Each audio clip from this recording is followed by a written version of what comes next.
Here's everything that I did in the last 8 months to lose fat. And I promise you, if you start implementing or just copying exactly what I did, you will see changes almost instantly. So the first thing which I did was 10,000 steps per day. Like when you're fat and when you just change one small variable, you'll see a massive difference. That's exactly what happened. So how I realized getting steps were important was I was basically journaling in my room, right? And my friend, he's like a marathon runner type of guy. He's very lean type shit.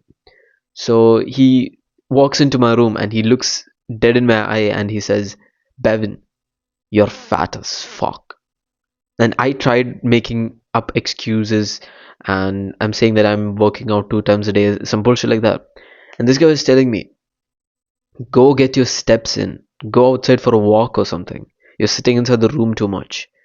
And then it just clicked something like, oh wait, shit, I was sitting in my room too much. That's the exact problem. I was sitting in my room too much. And why 10,000 steps per day is important? 10,000 steps burns 500 calories. And another thing which is so ridiculously important is stepping outside of your room. Because your room is a den of distractions. Repeat that with me. Your room is a den of distractions. My room was a fucking den of distractions because I can go to the vending machine and get some snacks and keep it in my room, some bullshit like that. So my room was literally a den of distractions. So it's very important if you want to lose fat, you have to get your steps in because it's both psychological and physical. It's both psychological and physiological because your room, if you really think about it, it's full of comfort. Like even my room, like everyone's room, it's full of comfort. There is a chair, there is your crusty computer chair with computer and some snacks here and there. You can just sit in your room and just binge eat and forget that time just passes by. And before you eventually know, like you're fucking fat. So your room, you have to remember, is a den of distraction. So that's why steps are important. Get out of your room for like 1 to 2 hours per day and you'll see yourself magically lose so much fat just because you pull yourself out from that highly distracting environment. And the second thing which I did was intermittent fasting. So before, I would watch these fucking fitness YouTube videos, right? And I bought protein powder. So I would wake up in the morning, straight first thing in the morning, I would put like 2 scoops of protein powder with a little bit of creatine filled with some water and drink it. That's my breakfast, right? That fucked me up. Genuinely, it's not that many calories. It's probably like 300 calories. But it fucked me up because when you eat breakfast, like that is technically like my breakfast, right? It fucked me up big time. Because when you eat breakfast, right, you find yourself to be very, very, very drowsy. Especially me, this may not be true for many people. Some people face the opposite. When they eat breakfast, they're energetic. For me, it's the other way around. If I don't eat anything in the morning, I'm like fucking Superman. Like, my cognitive, what's that thing? My cognitive abilities just increase by 5 times, something like that. Like, I feel so good when I don't eat anything in the morning, when I fast and I do my deep work like tasks like recording videos, scripting videos, studying, etc. If when I'm doing it first thing in the morning. But when I eat bullshit in the morning, I feel drowsy, and because I feel drowsy and tired, I get hungry, and then I end up binge eating on fucking ice cream or something in the morning, bro. I was a fucking binge eating fucking locust, bro. And I stopped eating breakfast, right? For the first 5 hours of the day, I stopped eating. Nothing, just water and black coffee. That's it. Then I found that my ability to tolerate hunger improved immensely. It improved immensely. And because I'm intermittently fasting, because I'm basically skipping one meal, the rest 2 meals, it's super hard to go over my calories, especially if I'm eating whole foods. So intermittent fasting was so important for me. In the morning, if I eat, the floodgates of hunger will open. I'm like hungry, I'm like a fucking locust. I'm looking for ways to eat bullshit like that. So those are the two things which I firstly did: 10,000 steps and intermittent fasting. And after I started implementing the steps and doing intermittent fasting, then I started tracking my calories. Then I started considering tracking my calories. When I was young, like I'm still young, I'm 18. When I was like 16, 17, right? I got the newbie gains without tracking my calories. I without tracking my workouts, without tracking anything. I got my newbie gains and I looked pretty good, like pretty good for my age. I was 16, 17 at that time. And I had this ego. Like I would hear like these fitness influencers talking about, tracking calories, like tracking macros and tracking your workouts, stuff like that. My dumb ass really thought that I could get away with it. Here's the thing.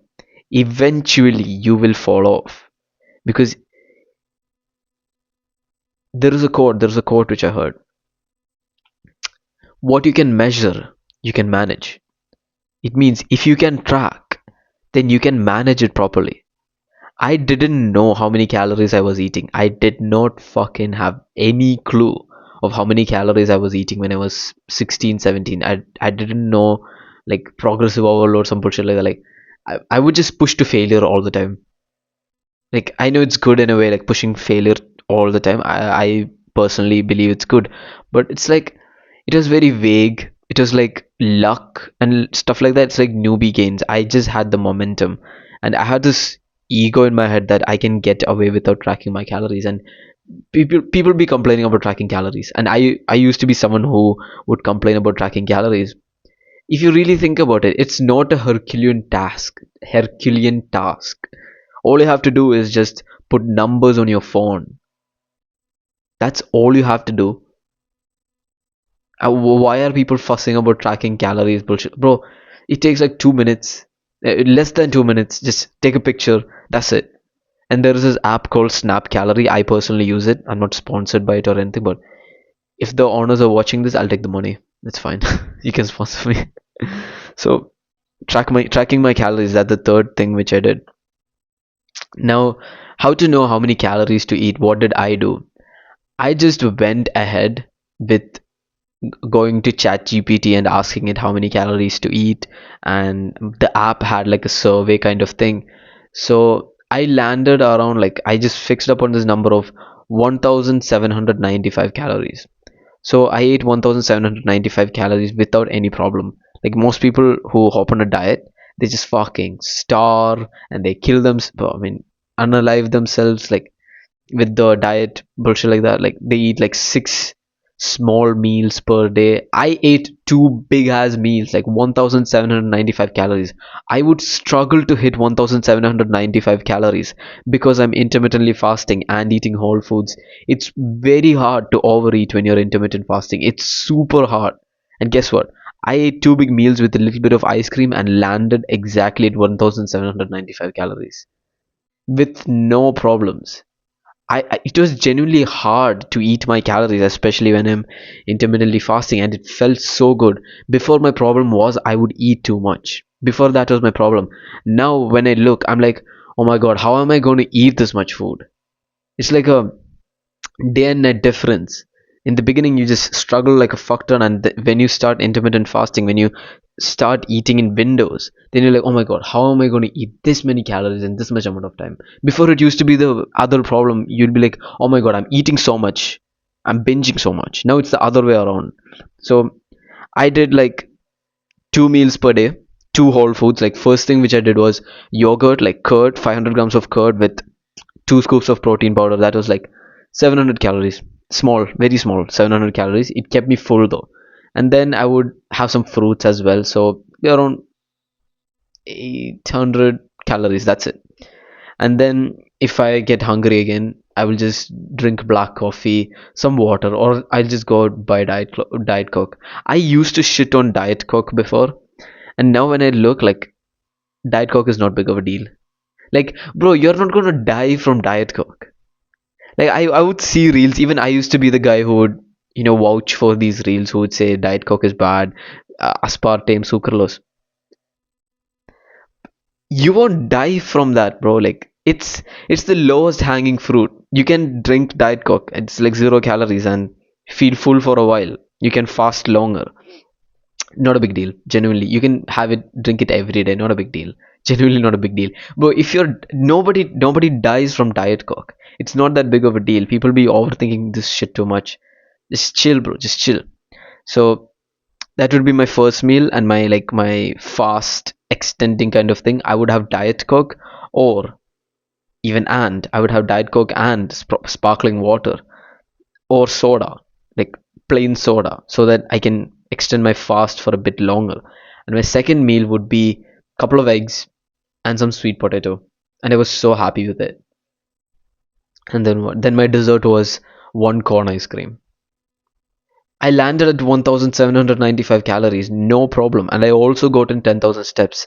So I was in like a good aggressive deficit. And I saw results pretty quickly. What was my workout like? So I have this personal love for calisthenics. I just love push-ups, pull-ups, dips, squats, stuff like that. I just love it. And abs, bro, I love it, bro. I love calisthenics. So my training was simple. Like every day I would do calisthenics. And gym was only 3 times a week. Because gym, right? It's very taxing on recovery. Like I have not seen a single person like push hard in the gym every day. I have not seen a single person. Maybe Andrew Tate or something, but I have not seen like someone in real life push really hard in the gym for 6 times a week and then not burn out. I haven't seen. It's very rare, like super rare. Well, I remember this experience when I was 16, right? So I would train very hard, like calisthenics itself. I would do like 20 pull-ups per set every day. And this particular day, I got so sore, like so sore, like I my back was like super sore, like the lats area, it was super sore. And then I took like 2 days off. The third day, I came in stronger. I came in better. I felt like I was flying through pull-ups. That's when I realized recovery is important, especially when you train hard. Like 3 times a week, people think like you have to train like a pussy 3 times a week. No, no, no. Push really hard. Like push like a fucking animal 3 times a week in the gym. Do calisthenics every day as well. So that's what I would do. Calisthenics every day and gym 3 times a week. That's it. Now I'm probably going to buy dumbbells and barbells to work out at home. But my gym in Bangalore, right? It's fucking shit, man. I don't know why. I feel like there's bad energy when I enter inside the gym. I don't like the gym. I know it's weird to say. I probably will go to a good gym maybe sooner or later. But my current gym, I don't really like it. So I'm going to buy stuff to work out at home. And of course, I'm going to practice like calisthenic skills. Like I can do archer push-ups right now, and I'm gonna practice handstand. Like my homie, he knows how to do handstands, so he's probably gonna teach me how to do handstands. So these are the 4 things which I did: 10,000 steps a day, intermittent fasting, tracking my calories, calisthenics every day, plus gym 3 times a week. That's all that I did to lose fat, to get aesthetic. Top link and check out the links in the descriptions as well. Make sure you subscribe to this channel and never forget, become simply the all rounder. Goodbye. Mwah.